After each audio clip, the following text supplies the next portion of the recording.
नमस्कार सभी को। आज के युग में हम जो दौड़-धाम भरी जिंदगी जी रहे हैं,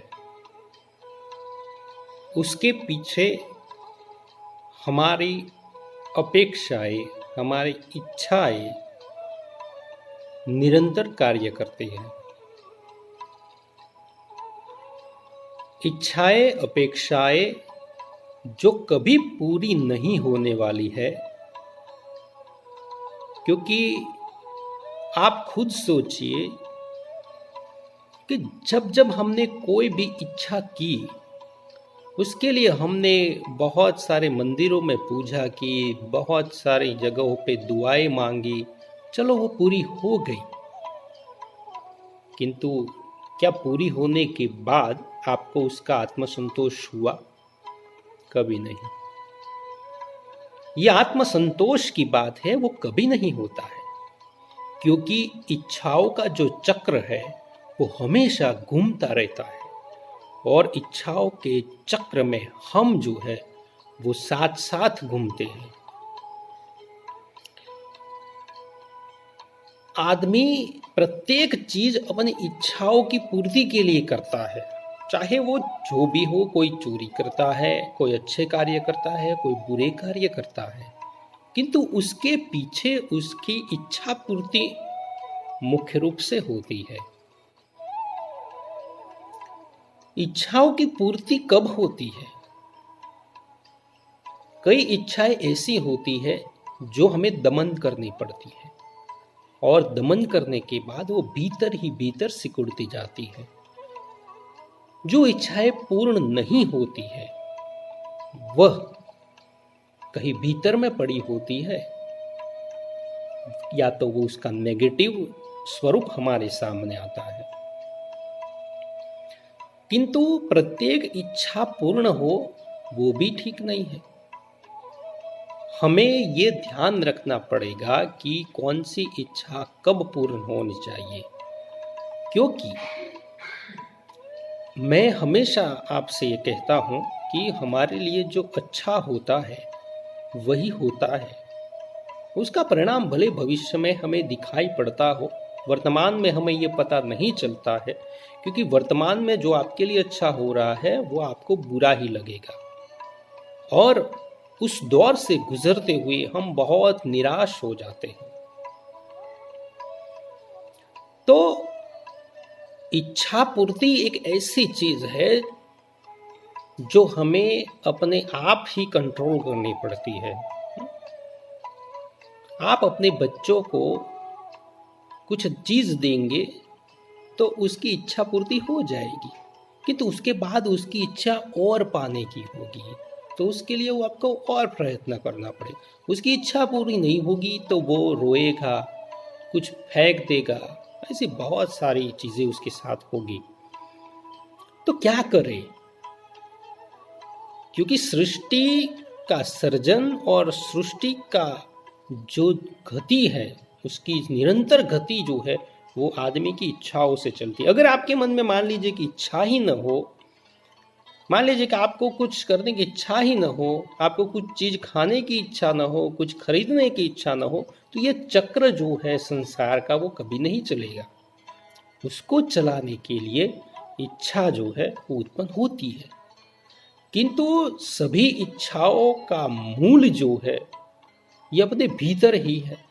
अगर हम अपने मन को मना लेते कि इच्छा जो है वो, अपेक्षा जो है वो पूरी नहीं हुई है, उसके पीछे भी कोई रीजन होगा। या तो हमारा प्रयत्न कम होगा, हम सीधा नसीब पे डाल देते हैं कि हमारे नसीब में नहीं होगा। किंतु बहुत सारे ऐसे लोग हैं जिनके पास सुविधाएं नहीं थी, फिर भी वो अपनी इच्छाओं की पूर्ति कर चुके हैं। आप कहेंगे कि मुझे पढ़ना है किंतु मेरे घर में लाइट नहीं है, एसी नहीं है, पंखा नहीं है, मेरे पास पेन नहीं है, नोट नहीं है। तो आप ऐसे बहुत सारे लोगों को देख सकेंगे जिन्होंने बिना लाइट के अपने नाम को विश्व में, संसार में प्रसिद्ध किया है। इतना ही नहीं, उन्होंने बहुत कुछ संसार को दिया है। उनके पास बहुत कुछ था। और अब देखिए, मेरे पीछे आपको 3 लोगों की तस्वीरें दिखाई देती है। महात्मा गांधी की तस्वीर है, आप देख सकते हैं। उन्होंने अपनी इच्छाओं का त्याग कर दिया। स्वामी विवेकानंद जी, युवाओं के आदर्श, वो चाहते तो बहुत कुछ प्राप्त कर सकते हैं, बहुत अपना नाम कर सकते हैं,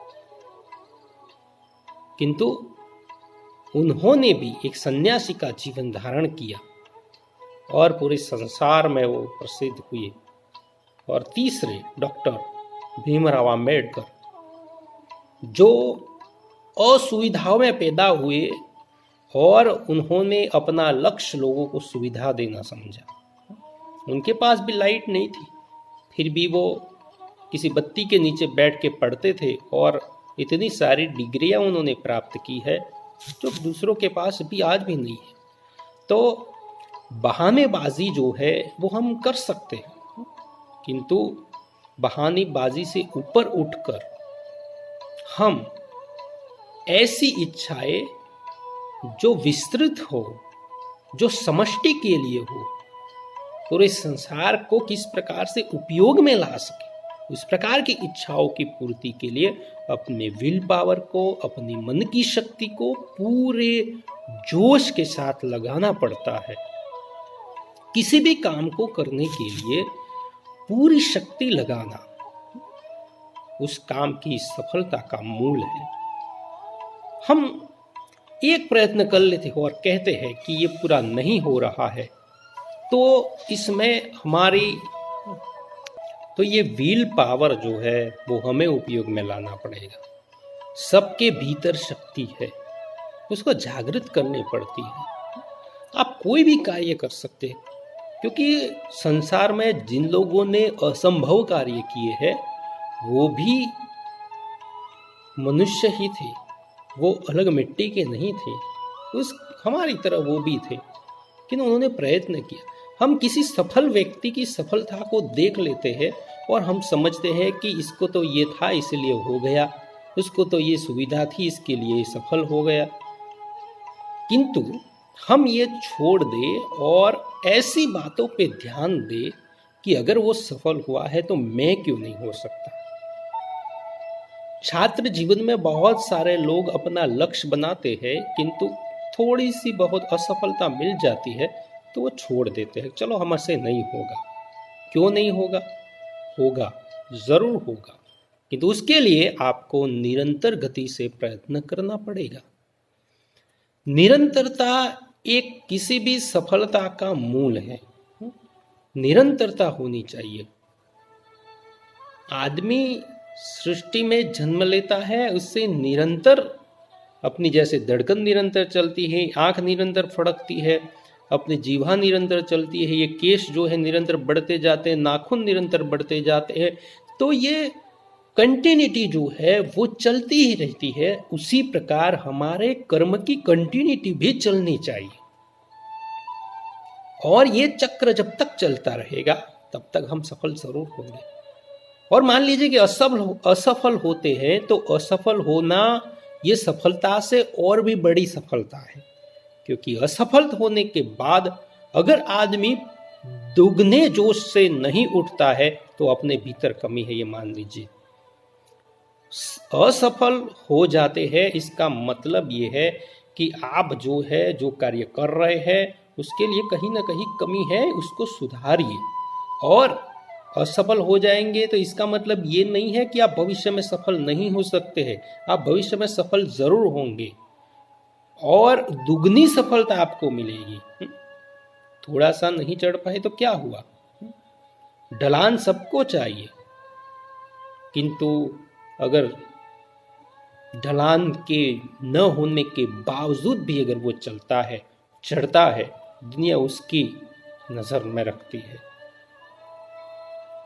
दुनिया उस पर ध्यान देती है। इसीलिए अपनी जो भी इच्छाएं हैं वो पूर्ण करने के लिए अपेक्षाओं के चक्र को पूर्ण करने के लिए निरंतर कर्म करते रहिए और पूरे जोश के साथ कर्म करें, क्योंकि इच्छा जो है, अपेक्षा जो है, वो तो निरंतर खड़ी होती जाएगी।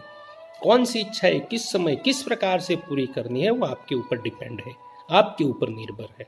तो उसी प्रकार से आप निरंतर गति से कर्म करते रहिए और ऐसी इच्छाओं की पूर्ति करें जो दूसरे लोगों को भी काम आए। अपने लिए तो काम आएगी, दूसरे लोगों को आप न हो फिर भी वो आपके नाम को बनाए रखे। उस प्रकार से एक छात्र जीवन का जो उम्र है उसमें आप जो कुछ करना चाहते हैं वो कर सकते हैं।